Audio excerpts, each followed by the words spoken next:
Troll dolls. The pot-bellied, usually nude, plastic dolls known for their signature up-combed, colorful hair will go down as one of the most iconic and popular toys of all time.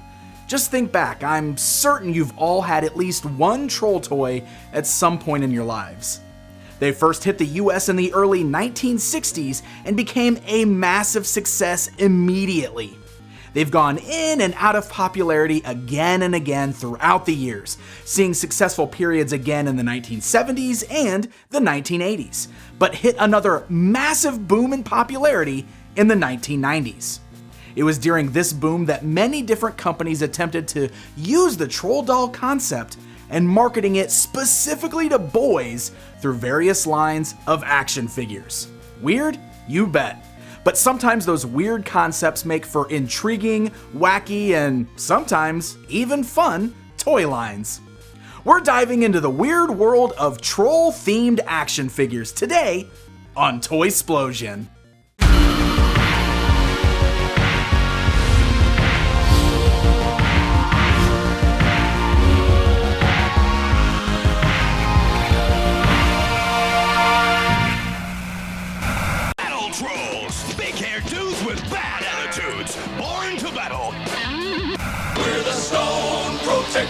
Our stones of power glow.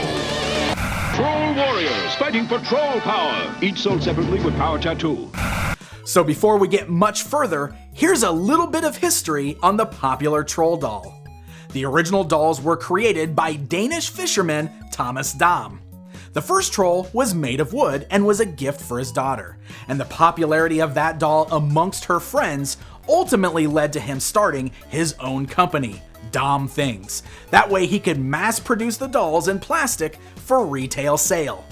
Soon enough, the dolls were being imported all over the world, including the United States. The dolls were instantly a smash hit. And while Dom had copyright protection for his creation in Denmark, the laws in the US at the time created some problems. Dom registered the design with the US Copyright Office in 1965, but since the dolls had already been sold in the US as early as 1962, the design was already deemed to be public domain, making the copyright invalid and the design of trolls free to use. Thus, a slew of troll doll imitations immediately popped up. Fast forward to the big resurgence in the 1990s. Because the design in the US was still in the public domain, several toy companies were producing their own versions of the classic troll doll. This also led to several attempts to market the toys to young boys by using the signature ugly faces and frizzled hair in the more action-oriented, muscled-up action figure market. It sounds so strange, but you have to understand that trolls were massively popular at the time, so these toy companies were going to try and ride that wave any way that they could. Hasbro, Tyco, Ace Novelty, and more all jumped on the bandwagon by creating their very own action figure versions of those sorta ugly, yet also endearing, troll dolls. Troll Force was released in 1992 by company Toys and Things. These 5.5-inch action figures are a strange amalgamation of a troll doll and the buffed out barbarian bodies typically associated with Mattel's Masters of the Universe toy line. In fact, the bodies and the weapons in this line of troll action figures are reused from Sun Gold's Galaxy Warriors line, a commonplace Masters of the Universe knockoff. These wonderful weirdos are grouped into various categories, many of which are obvious parodies of pop culture icons. The Mighty Heroes give us Mighty Man and the Green Yuck.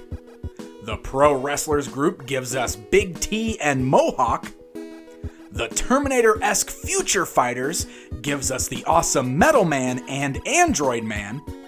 And to round things out, we've got the more generic Jungle Fighter and Desert Patrol Soldiers, the Roman and Viking Warriors, and the Ninjas, because you've just always gotta have ninjas. While these figures could be found at your local Toys R Us or Hills department store, they were definitely what you would consider to be budget figures. generally only costing $2 to $3, and sometimes were even stocked at the local $1 store. As mentioned, every single figure has the exact same Galaxy Warriors body, complete with the sculpted furry shorts and a pair of boots. To make the figures look different, they were all painted with various bright colors and equipped with various accessories. Some work really well, like the ninjas with the real cloth masks covering their oversized troll heads. But then you have the Incredible Hulk knockoff known as the Green Yuck, whose purple painted legs can't hide those furry undies. And he's clearly wearing boots that just happen to be the exact same color as his skin. Your typical troll doll details are there. You've got the gem-like sparkly eyes and that fluffy signature hair. But that hair does have some variation depending on the character. Buzz cuts and mohawks help to break up the norm. There are even some variants in the line, with some trolls having the same name but having different colored eyes and hair. It's a weird line of action figures, but we are only getting started. 1992 also brought us the Troll Warriors. Released by Tycho Applause, Troll Warriors tells the story of the heroic Sven and his freedom fighters battling against King Noloff and the evil Troll Warriors. While the Troll Force figures had much more of a 1980s vibe, despite being released in the 90s, the Troll Warriors felt much more of the times. Each figure stands around 5 inches tall, features 5 points of articulation, and are brightly colored. This was an era where the toy aisles were dominated by the Teenage Mutant Ninja Turtles, so many action figures attempted to fit right in. The designs are actually pretty fun and full of personality. For example, Eirik the Marksman has 3 eyes. Vigar the Champion is much gruffer with a stronger physique. And I really like Oddvar the Wizard. He's got this great crystal sorcery staff that has a removable battle sword, just in case. Each figure also comes with the Mark of the Troll, which is just a temporary tattoo featuring an image of the Troll Warrior. The packaging touts that this is how you can get powerized with troll power. Temporary tattoos. You can't get much more 1990s than that. Interestingly, Tycho had 2 troll lines running at the same time. Troll Warriors was their attempt to attract boys, while Magic Trolls was their more traditional troll doll line for girls. They even released an animated special on VHS titled Magic Trolls and the Troll Warriors as a way to promote both lines simultaneously. And then there's Hasbro and their line of Battle Trolls. They went all in on the attitude with these guys. The advertising made sure to reinforce that these aren't your sister's trolls. The packaging even contained warnings, giving you important instructions for keeping your battle troll happy, which includes never being nice to them, never feeding them, and keeping them hidden in a dark, smelly place. The figures are much bigger and chunkier than the other troll action figures we've taken a look at so far. The proportions are much closer to actual troll dolls, with the only point of articulation being a swivel at the waist. Though each figure does come with various weapons.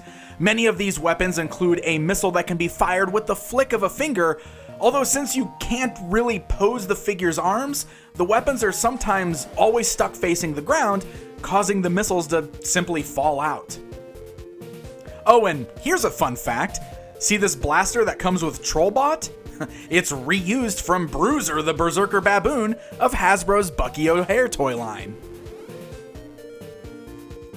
Each character was themed in some silly way. A Cyclops, a ninja, a robot. Others were spoofs of pop culture, such as Batman here. Or wait, his name is Count Trollula? Okay, so I guess he's Dracula and Batman. A Dracula-Batman hybrid. There are even special beasts and vehicle packs that come with bonus repainted figures. The capture net has a spring-loaded missile that allows you to wrap your foes in a net. And then there's Trollosaurus, a dinosaur with matching troll hair and an adorable face. Seriously, just look at him. Aww. Hasbro had plans to keep Battle Trolls going in 1993.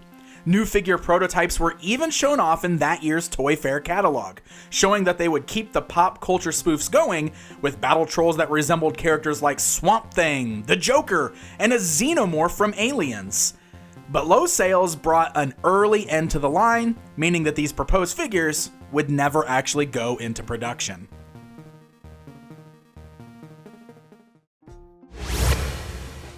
And here we are, the Stone Protectors. This is probably the most successful of the troll-themed action figures, getting a short-lived animated series and even a video game on the Super Nintendo. But when I say most successful, that doesn't really mean it was a breakout hit. The Stone Protectors really gave it a solid go, but it still only lasted 2 waves of figures. We spoke a little bit about the dominance of TMNT during this time, and how many toy lines tried to cash in on that popularity. Stone Protectors really went for that Ninja Turtles aesthetic. Each figure stands around the 5-inch mark and features bright colors, wacky accessories, and squat poses that were all typical for the Ninja Turtles toy line. The story goes like this. A terrible rock band from New York City named the Rock Detectors came in contact with 5 magical stones that granted them special skills while also giving them troll-like features for some reason. Each character has their own gimmick, something that has been quite prevalent in all of these troll lines we've looked at. Cornelius, the leader, is the samurai. Chester is the pro wrestler. Clifford is a rock climber. Angus is a soldier. And Maxwell is our 90s extreme sports rollerblader. Together, these weirdos must protect the magical stones from the evil Zoc and Zinc.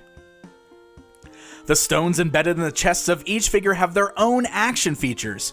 By rotating the right arm of the figure, the stone flashes, generated by a flint module inside the torso, creating a spark.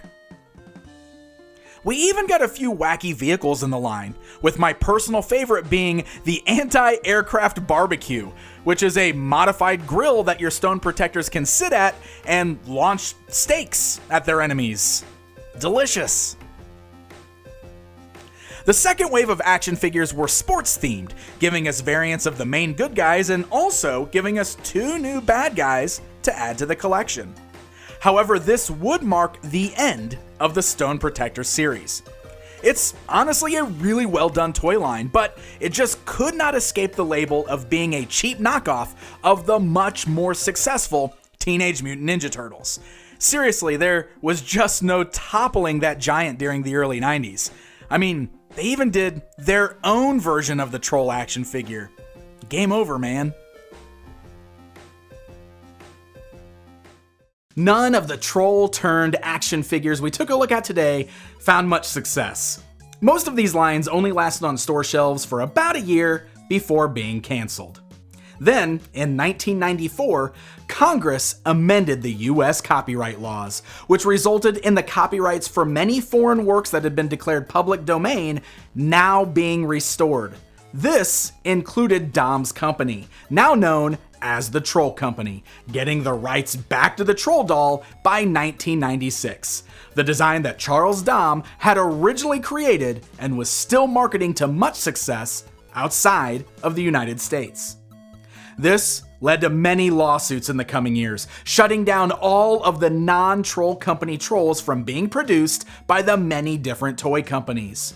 They would continue to be sole producers of the troll dolls in the United States until they finally sold the IP to DreamWorks Animation in 2013.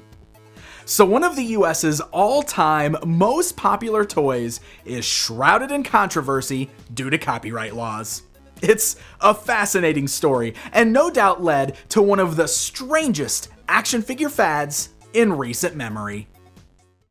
Hey guys, thank you so much for watching this video. It's a weird topic, but it's one that's always been very interesting to me, and doing the research, it was really cool learning about the history of the troll dolls itself and all the crazy copyright stuff going on with it. So I hope you guys enjoyed this episode. I know it's a bit of a weird one, but that's kind of exactly what I wanted this show to be. I wanted it to cover all kinds of stuff, from the popular to the totally absurd, like troll action figures. So I really appreciate you guys being here. I have to give a very special thanks once again to my supporters on Patreon. All the names you see scrolling on the screen right now go above and beyond just to help me keep this thing going. So thank you guys so very much. It really, really means a lot to me. I know that I have not been doing as many of these as I'd like to, and I apologize for that, but my plan is to hopefully start rolling with a lot more of this type of content on my channel. So if this is something that you guys like, if this is what you're coming to my channel for, let me hear it. Let me know about it in the comments below, because this is a lot more work, but I love it so much more. And this is really what I want to dedicate my time to doing. So more of these are coming, I promise. As always, hit the subscribe button, all that good stuff. And special shout out to the sponsor of this video, Megalopolis Toys. Thank you guys so much once again for helping me produce the show. Until next time, my friends.